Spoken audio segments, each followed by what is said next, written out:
hard to control companies more. Yes. But if we're talking this, there we go. There you go. And can I piggyback on that? All right. Now, I'm out of Philadelphia. And down in Philadelphia, they say New York has the best tap water. Come on up and drink it. Yeah, right. You can have it. So, we see, based on this, I wanted to bring this part to you. Guess what this is?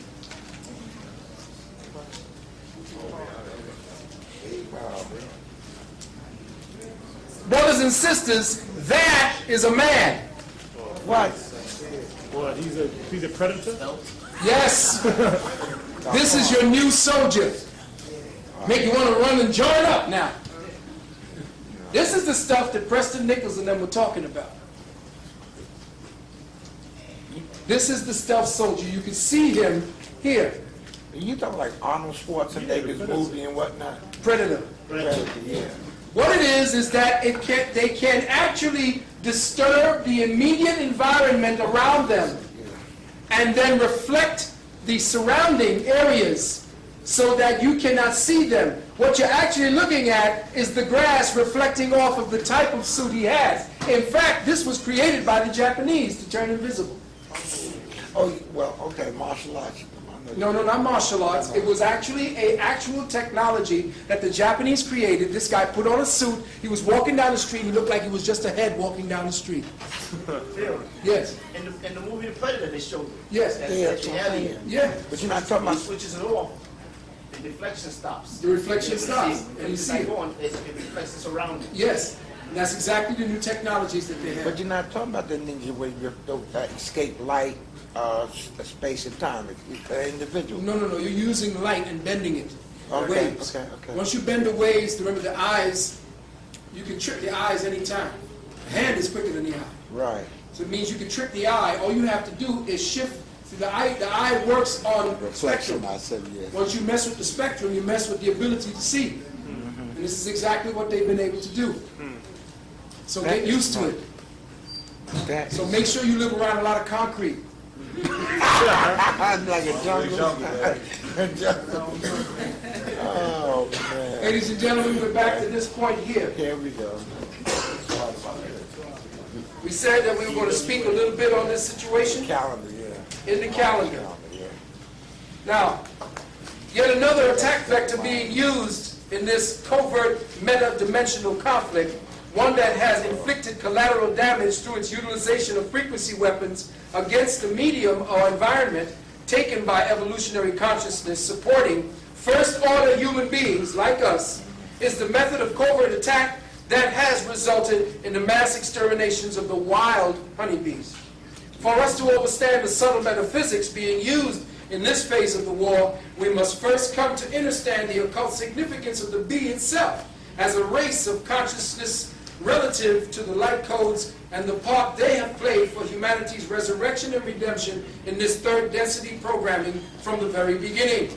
The most efficient record that still remains showing humanity's consciousness development from the beginning of our descent into third density reality exists in the Olmec Mayan eschatology as it relates to the underworlds, and that is the 9 underworlds. The calendrical or the calendrical cycle of evolutionary consciousness and the effects of the archons of the parasitic elite to prevent as many of us as possible from transiting out of the lockdown paradigm, which would signal the absolute end for these demonic bloodsuckers in semi-human form. Again, this will be the first phases of this topic. I had promised back in 2000 that I would teach the Olmec Mayan calendar system as we got closer to 2012, and this will be just the first phase, scratching the first phase. Okay. The Olmec Maya were not just sun worshippers who timed the cycles of the seasons. They mapped time as consciousness development. Let me say that again. They mapped time as consciousness development according to where the Earth was and its relationship to the galactic core, the center of our universe called Alcyon. The Olmec Maya mapped time as it related to the perspectives of both the body and the soul. This is why they adopted two different type-keeping systems, the short count and the long count. The short count derives from combining the Zolkin cycle of 260 days with the solar year of 360 days and the Venus cycle of 584 days. In this way, short periods of 13, 52, and 104 years were delineated. But it's not the mundane short count that interests us about the Olmec Maya. It's the far more abstract and metaphysical long count calendar and its relationship to astrological cycles and our consciousness development. The long count is based on what is referred to as nested cycles. In other words, the cycles that the Earth interfaces with are there in the galaxy for us to catch up with as we ascend different levels in harmonics. The higher the harmonic, there is a nested cycle of awareness waiting for us to interface with, because the proximity of the universe to all the different galaxies and the way that the galaxies hit us with different vectors of light affect our consciousness each time we travel from one end of our galaxy to the next. Now,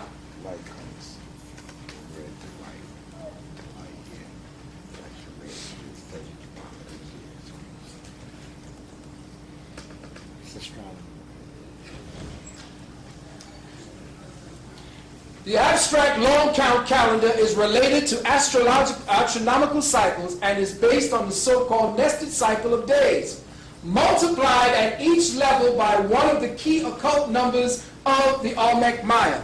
That is one of the most profound and powerful numbers of the Olmec Maya. And the reason why our Olmec ancestors created these numbers is to show you, brothers and sisters, exactly how long you have been in the flesh. Oh. Now let's get this straight. We're not just dealing with a calendar or whether or not we got birthdays coming up, when we get married. That was the short count calendar. The long count calendar is the journey that our planet took from the time it came out of one density dimension into this density dimension, and life began to synthesize into what we call reality today.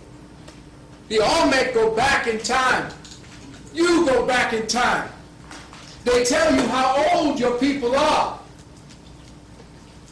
Oh, you have no idea who you are.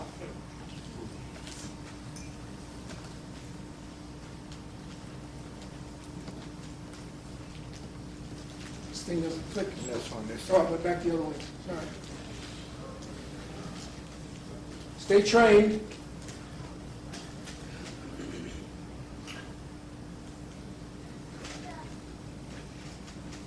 Ladies and gentlemen, we are speaking about the end of time. Now everybody say, oh my God, everybody grab something, let's get the fuck out of here. It's the end of time. Chicken Little. The time is falling, the time is falling. Rejoice! Time is up! Oh, come on now.